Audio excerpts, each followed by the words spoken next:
Olá, esse é o Jornal do Empreendedor, terceira edição. Nos próximos 30 minutos, informação de qualidade para o empreendedor brasileiro. Eu sou Camila Xavier e você é muito bem-vindo.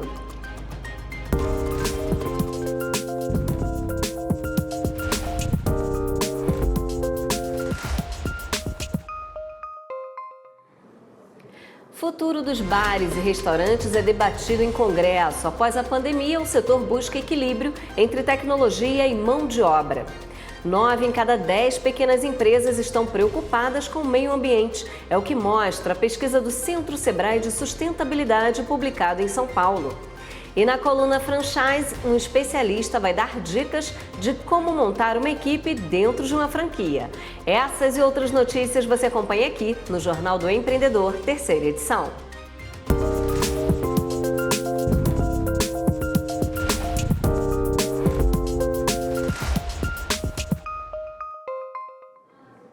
O setor de bares e restaurantes está reunido com lideranças importantes em Brasília para o 35º Congresso Nacional da Abrazel. Empreendedores da alimentação fora do lar contam com uma programação recheada de palestras. Vamos ver. O presidente do Banco Central, Roberto Campos Neto, participou na manhã desta quarta-feira da abertura do 35º Congresso Nacional da Associação de Bares e Restaurantes, a Abrazel.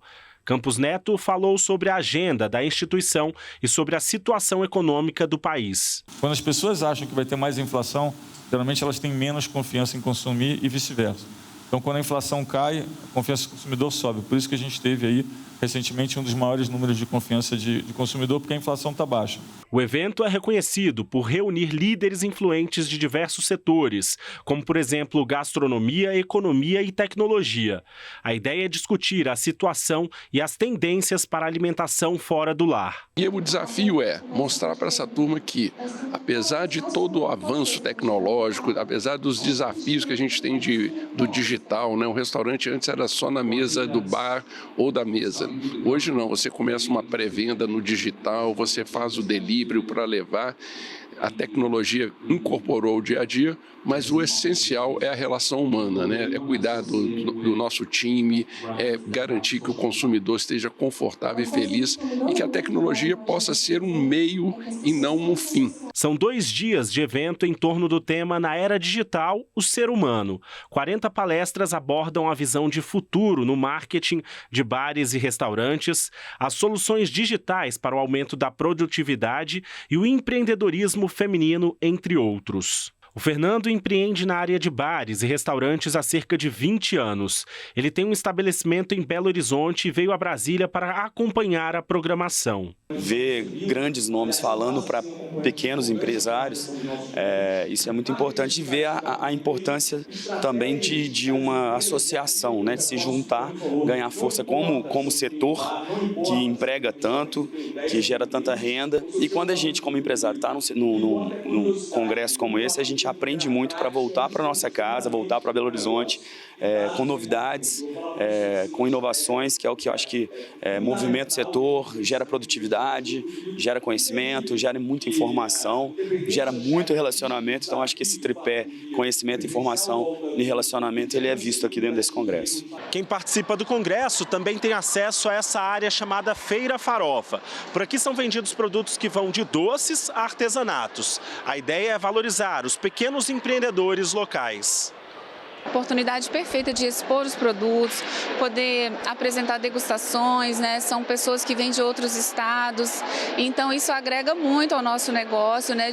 No sentido de divulgar, né? E no sentido também de ter novas experiências, né? Com os clientes. O Congresso Nacional da Abrazel é transmitido pela internet. Para participar online, basta acessar o site congressoabrazel.com.br e fazer a inscrição gratuita. Câmara discute impacto dos juros nos pequenos negócios. Na terça-feira, as dificuldades de acesso ao crédito foram tema de uma audiência pública na Comissão de Indústria, Comércio e Serviços da Câmara dos Deputados. O presidente da Comicro, Confederação Nacional das Microempresas e Empresas de Pequeno Porte, José Tarcísio da Silva, defendeu uma espécie de programa Desenrola para o setor enfrentar o endividamento, agravado por altas de juros. Os micro e pequenos empresários alegaram que, embora iniciativas como o Pronamp tenham grande importância, os juros elevados dificultam o pagamento das dívidas. Vários aspectos são importantes na hora de montar uma equipe, mas e dentro de uma franquia? Os critérios são diferentes? Hoje, na coluna Franchise, quem conta pra gente é o especialista Américo José Filho. Oi, Américo, seja bem-vindo. Olá, Camila, tudo bem? Obrigado por me receber aí no seu jornal para falar um pouco sobre empreendedorismo voltado para o mercado de franquia. Camila, não é muito diferente você recrutar, né, pessoas ou montar uma equipe de vendas para uma loja, para uma franquia. O cuidado que nós temos que ter é praticamente os mesmos. A primeira coisa, não deixar para recrutar na última hora. Né? Não deixar, por exemplo, temos aí 18 semanas para o Natal. E o Natal nós sabemos que ele tem que ser preparado muito antes. Então já está na hora de começar a olhar o seu time, verificar quem fica, quem não fica, quem que você vai ter que trazer, se você vai trazer gente nova. Você tem que desenhar qual é o perfil de pessoa que você quer. Porque muitas vezes, quando nós não nos preparamos, nós pegamos a primeira pessoa que aparece.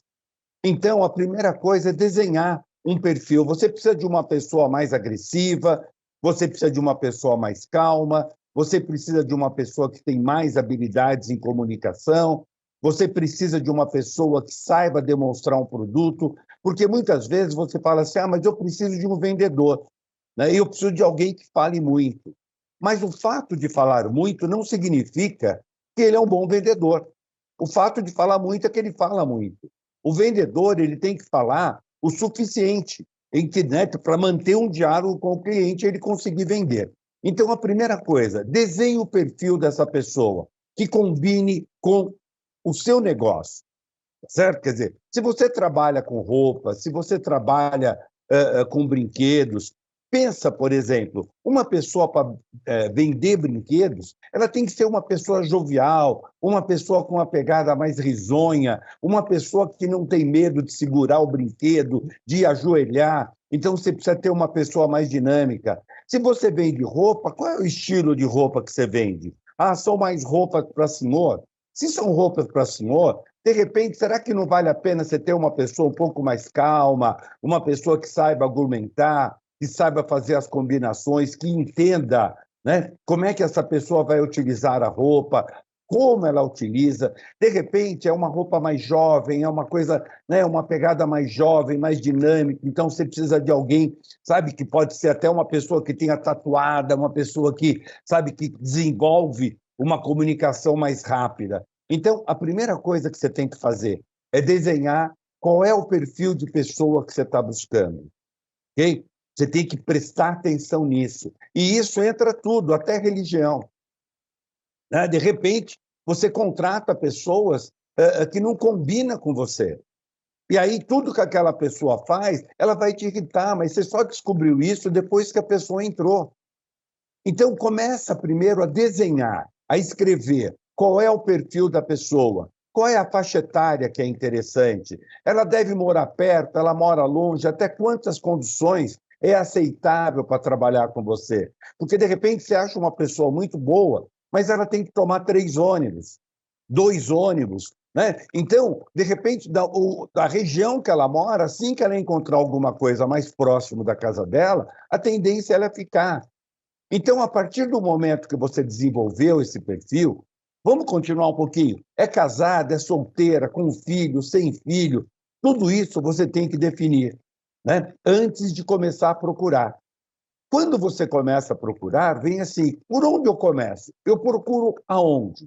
Hoje você tem aí todas as redes sociais que facilita muito, né, encontrar pessoas. Então, anuncie nos sites especializados, busque empresas de recrutamento e seleção, comece a procurar por indicações. Aí tem um detalhe que é interessante, né? Quando você vai pedir indicações ou indicação para o teu próprio funcionário, procure indicação por aquele funcionário que é bom. Porque a tendência é um cara bom andar com caras bons. É uma tendência natural. Então, se você tem um cara que não é muito bom, e ele, de repente, vai te trazer um amigo que ele considera bom dentro da visão dele. Então, quando você tiver que pedir indicação, peça para os funcionários bons, aqueles que você vê e fala, putz, esse cara vale a pena, eu vou pedir para ele. Uma outra coisa que você olha, cuidado com a indicação. Quando você pedir indicação para um outro funcionário, explica que esse funcionário vai participar do processo de seleção, que você não está dizendo para ele que vai contratar, mas ele vai participar de um processo. A partir do momento que essa pessoa você ainda está fazendo ainda a parte de recrutamento, então você está buscando essa pessoa, né? Anuncie em todos os lugares, vai no centro comercial, se você está num shopping, vai na administração de shopping, né? Procure com lojas vizinhas sua, né? Porque eles também recebem, e começa a fazer o seguinte, todo mundo que passar pela sua loja procurando emprego, ok? Pede para deixar o currículo. E no próprio currículo você já analisa o perfil. Sabe por quê? A gente nunca sabe quando vai ficar na mão. Então, é sempre bom você receber esses currículos, olhar, pedir para a gerente, ou se você mesmo está olhando, já fazer uma marca nessa pessoa, fazer uma marquinha, falar, olha, essa pessoa tem o perfil do que eu estou procurando. Então, a partir do momento que você começou o processo de seleção, você vai para a entrevista. Mas antes mesmo de fazer a entrevista, cheque essa pessoa nas redes sociais. Entra no Instagram dela, verifica se ela tem LinkedIn, verifica se ela tem Facebook, começa a enxergar, através das redes sociais, quem é essa pessoa. Porque por ali você vai ver muita coisa sobre a vida dela. Você vai ver muita coisa sobre comportamento. Você vai ver muita coisa sobre relacionamento. E aí, quando você trouxer para a entrevista, não pergunta para ela sobre o futuro, pergunta primeiro sobre o passado. Pergunta para ela, por exemplo, o que ela gostava de fazer no emprego dela e o que ela não gostava. Por quê? Porque aquilo que ela não gostava, ela vai continuar não gostando. E aquilo que ela gostava também. Então, procure entender isso, procure saber se ela realmente já viveu alguma situação de um cliente difícil, de um cliente que ficou bravo, que o cliente ficou irritado, e pergunta para ela, principalmente, como terminou essa situação. Então, olha o que eu estou fazendo. Eu estou querendo saber sobre informações dela, sobre o que ela já fez, e não sobre aquilo que ela vai fazer. Quando eu contrato um goleiro, por exemplo, para a seleção, quando é contratado um goleiro para a seleção, nós contratamos esse goleiro baseado nas defesas que ele já fez, e não naquela que eles promete fazer. A partir daí, você faz a entrevista, verifica qual é aquela pessoa que mais se encaixa com a função. Cuidado, porque muitas vezes você quer contratar alguém parecido com você. Entende? Você tem que contratar alguém que entrega aquilo que você, né, contratou. Ele tem que fazer a entrega, ele tem que fazer o trabalho. A necessidade dele ser parecido com você, desculpa, né? Você vai ter duas pessoas iguais dentro da loja. Ou, muitas vezes, nós olhamos muito pelo lado da simpatia, tá certo? Ou olhamos muito pelo lado da técnica, que é uma coisa muito comum. A gente contrata pela técnica e demite pelo comportamento. Então, nessa hora da entrevista, procure fazer um teste com ele. Pega qualquer coisa, uma caneta que vocês tenham na mesa, e dá para ele e fala, me venda essa caneta. Ele vai ficar vermelho, muitas vezes, ele não vai esperar, ou ela vai ficar, mas, nesse momento, avalia qual é qual é a argumentação dele, se tem lógica o pensamento, se ele vai te fazer uma pergunta ou vai fazer algum argumento em relação à caneta. Por quê? Você está querendo um vendedor. Um outro ponto é, além de verificar, Camila, essas habilidades, aí ele treina essa pessoa. E quando ele treinar, Tem um passo que é interessante, é mostrar para ele como faz e depois pedir para ele repetir. Então, o Sim. treinamento não é falar assim, olha, entra lá e atenda, mas é o seguinte, eu vou atender e quero que você faça igual. Muito boas dicas, Américo. Obrigada, viu? Obrigado a você e bom programa, Camila. E no próximo bloco, feira reúne negócios de mães empreendedoras em São Paulo. Não saia daí, eu já volto.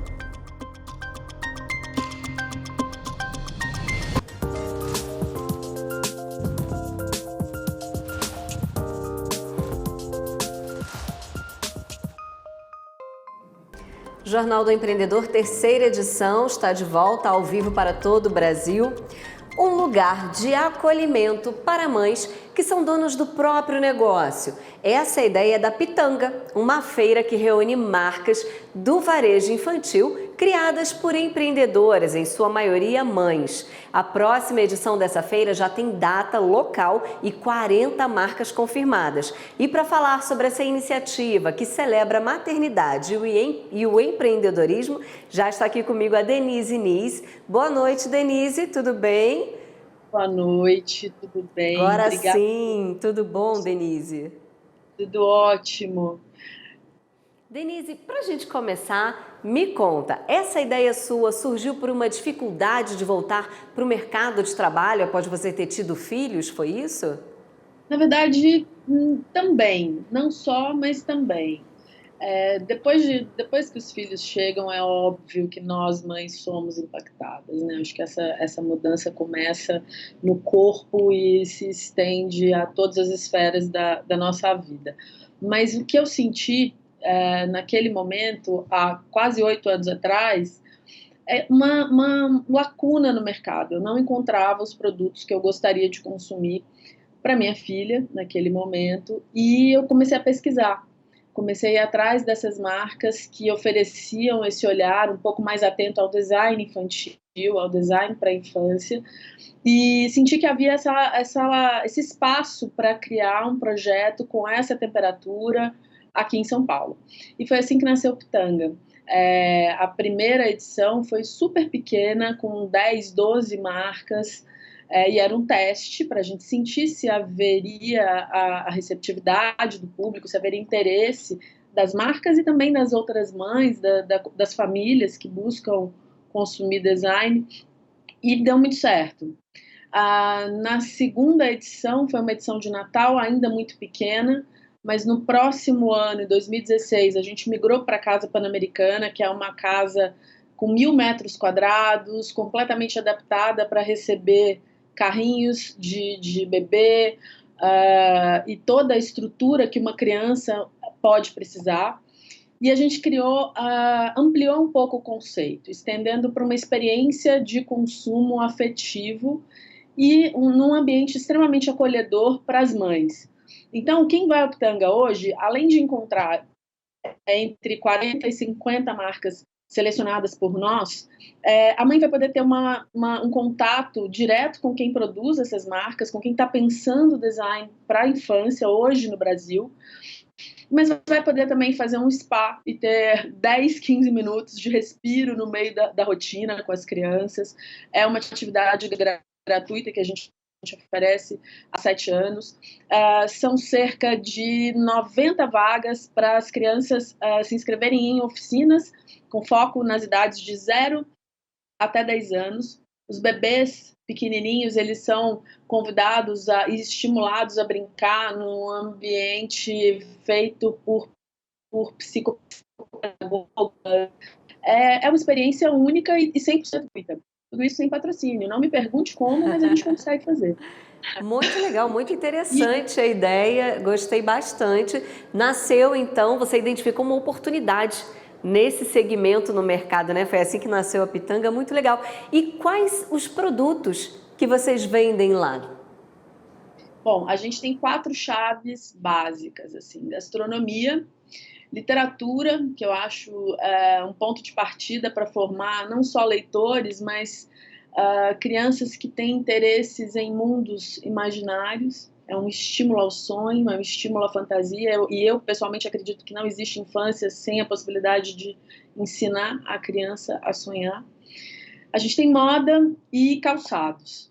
Então, o Pitanga orbita, né, nesses segmentos. A gente faz uma triagem, uma pesquisa incansável, tentando mapear o que está sendo produzido entre novidades e marcas grandes que lançam linhas especiais. Nessa edição, a próxima edição, que é na véspera do Dia das Crianças, a gente está recebendo uma marca grande, que é a Tiptoy Joey, mas que tem um trabalho primoroso com calçado, desenvolvimento de calçado para bebês e crianças. Então, é muito bacana pensar isso. Você tem uma marca que já tem um porte um pouco maior, mas que está focada ali na primeira infância, que é a nossa principal área de atuação. Sim, muito interessante, Denise. E quais habilidades você teve aí que aprender ou desenvolver, né, para empreender nesse segmento? Bom, acima de tudo, planejamento. Acho que o começo de qualquer empresa, seja em qualquer segmento, é entender o que você precisa para operacionalizar, né? Qual é o investimento no primeiro momento, o retorno desse investimento. Então, um estudo, um planejamento, ou alguém que te auxilie, eu tive esse auxílio, isso foi fundamental para o Pitanga começar a ensaiar os seus primeiros passos e a chegar até o 8º ano, depois de atravessar uma pandemia que foi insana para quem faz eventos, com fôlego, respirando, sem ajuda de aparelhos, sem desfibrilador. Muito legal, Denise. Olha, achei a ideia bastante interessante. Desejo sucesso nessa próxima feira, que vai ser quando? Dia 30 de setembro e 1º de outubro, das 10 às 18 horas, na Casa Pan-Americana. São Paulo. São Paulo. A gente está lá no Alto de Pinheiro. Esperamos todos vocês. Muito bom, Denise. Obrigada por sua participação ao vivo aqui com a gente. Obrigada pelo convite. Fiquei super honrada de poder estar aqui e falar um pouco. 9 em cada 10 pequenos negócios do Brasil consideram importante incluir aspectos de sustentabilidade na gestão. Dados do Centro Sebrae de Sustentabilidade foram apresentados no evento Panorama ESG dos Pequenos Negócios Brasileiros em São Paulo. Confira. ESG, na sigla em inglês, corresponde às práticas ambientais, sociais e de governança de uma organização. Cada vez mais, no mundo todo, as empresas que se dedicam a esses temas estão entre as principais escolhas dos consumidores. Mas aqui no Brasil, qual é o grau de importância que os pequenos negócios brasileiros dão ao ESG? Foi essa pergunta que uma pesquisa elaborada pelo Centro Sebrae de Sustentabilidade do Mato Grosso procurou responder. Nós estamos construindo isso, né? Principalmente para o micro e pequeno empresário, é uma construção que está se fazendo. Essa pesquisa nos dá embasamento, nos dá meios e direções para que a gente possa, então, seguir nesse trabalho de conscientização do empresário, do micro e pequeno empresário no Brasil. Os resultados dessa pesquisa realizada pelo Sebrae do Mato Grosso foram apresentados nesse auditório do Sebrae aqui em São Paulo. Uma das principais mensagens passadas aqui é que o microempresário brasileiro não só se preocupa com as políticas de sustentabilidade, mas ele entende que a sustentabilidade também corresponde ao lucro.